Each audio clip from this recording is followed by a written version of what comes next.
Warga temukan seekor paus sperma sepanjang 3 meter terdampar di pantai Hatu Malteng. Seekor ikan paus terdampar di pesisir pantai Dusun Tasena, Desa Hatu, Kecamatan Lehitu Barat, Kabupaten Maluku Tengah, Provinsi Maluku. Bangkai ikan paus sperma ditemukan warga terdampar di pesisir pantai Dusun Tasena pada Minggu 17 Desember 2023 pukul 7 pagi.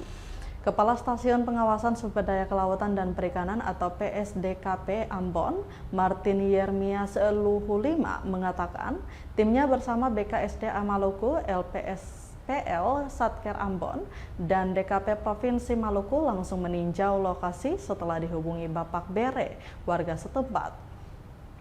Lanjutnya, ikan paus sperma tersebut berjenis kelamin betina dan masih berumur anak-anak. Ikan tersebut diperkirakan mati pada 17 Desember. Proses evakuasi jelasnya dilakukan setelah identifikasi dan pengukuran oleh tim. Proses evakuasi dilakukan dengan cara ditenggelamkan ke tengah laut. Lanjut dijelaskan, evakuasi berhasil dilakukan sekitar pukul 6:30 malam, Selasa 19 Desember 2023. Tarik balik. Bisa masalahnya di Lama-lama dia pun tambatan taruh bilang kapal patah habis ke laut. dia kalau paksa dia pun tanpa diketali cabut. Tadi mesti diambil dari muka boleh Pak. Dari border muka dia ambil tinggi ya. Atau kalau tarik berat biasa kita pakai gitu. Sekarang Nanti akan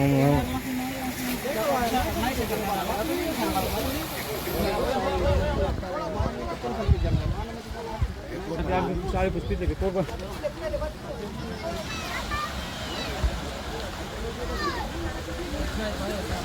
Bisa.